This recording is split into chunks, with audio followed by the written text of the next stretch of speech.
Speaker. And this is the thing that's wrong with politics right now. We've got the food, the vegetable growing experts, the water experts coming from the other side, city-based people talking about things that they know nothing about. The experts, I mean, I can think of a couple. There was Mount Druitt, Liverpool, Leppington, and Leppington in particular. The member for Leppington talked about how being rigid and prescriptive it is, and how 90 different agencies and areas to get information from was really good. And it went on to be quite derisive to our farmers. And I can tell you that that is not only disrespectful to the people that rely on water, one of the most precious resources we have. It goes beyond understanding what the member for Murray is trying to do. She's asking for transparency, and the numbers thrown about, we might get down to 89 or 88, mate.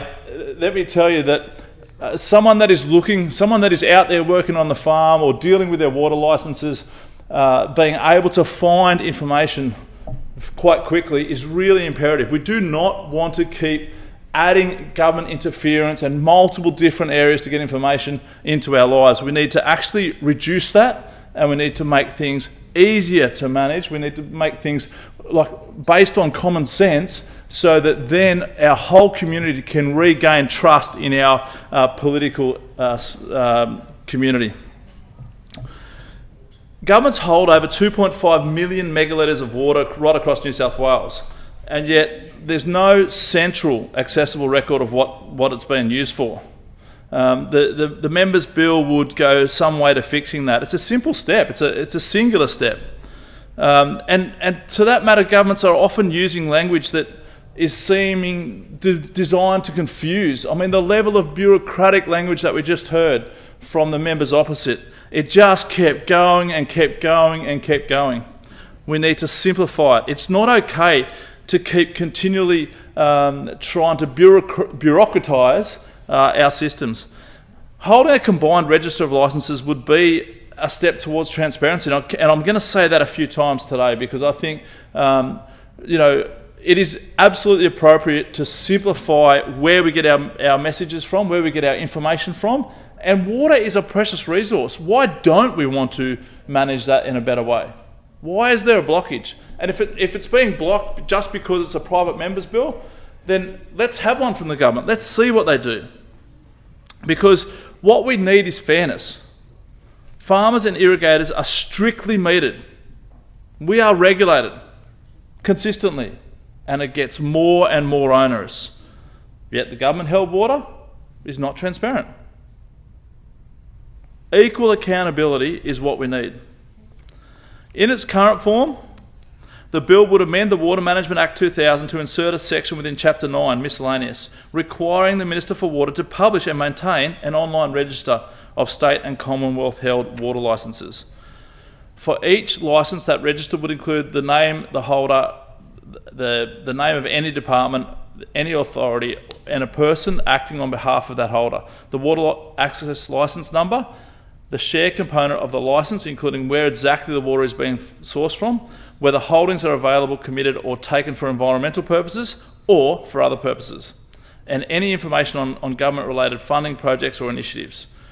We need that level of transparency. We need to see what's going on, because otherwise, how can anyone find information to hold people to account? Now, not only are we talking about the impact of people having to deal with multiple areas of information, how to gather it becomes really time consuming. We also need to talk about the impact. So the impact on our growing regions, our fruit and veggies, our rice. Dairy. Absolutely, dairy, crops, fodder. There's a whole level of impact across our regions. We're seeing reduced water availability. We're seeing significant buybacks. For what purpose? Is that going to end up in more environmental flow? That is not even proven as yet. We're seeing the fallacy of diversion of water down in South Australia. We're seeing special purpose access licences. The costs of them are increasing. We're seeing risk to sovereign capability with respect to water. We're seeing uncertainty and the levels of stress that adds. We're seeing water licenses that are affecting our exports. And we are definitely seeing the cost of living increase because of bureaucratic costs to farmers then being passed on to the consumer at the supermarket. And we're talking about the Murray-Darling. If you look at water on the coast, so we have had the current minister remove a capability of coastal harvestable rights from 30% down to 10%. And how much consultation do you think that minister based in Inner West did with coastal people, did with farmers' representatives, did with peak bodies? How much representation? How much consultation? Zero. Didn't even consult with our peak body, New South Wales farmers.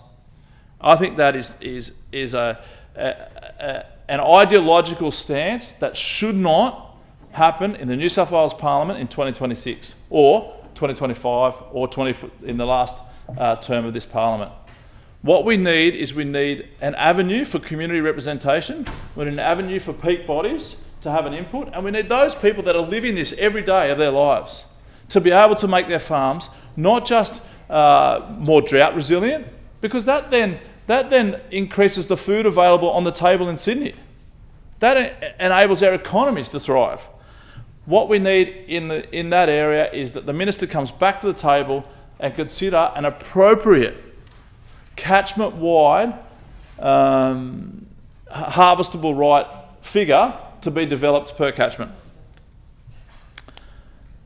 The coalition has brought up some amendments. I think you're going to find that it's quite obvious that I'll support them. The amendment requires the minister to report annually to Parliament on state and Commonwealth water holdings. Again, it goes further to improving the member for Murray's request for transparency. This is going to ensure that governments are held accountable and that water is accurately tracked, because there is a single source of a register of where these are held. Water is one of our it is probably our most vital resource. And it has been since the eon of time.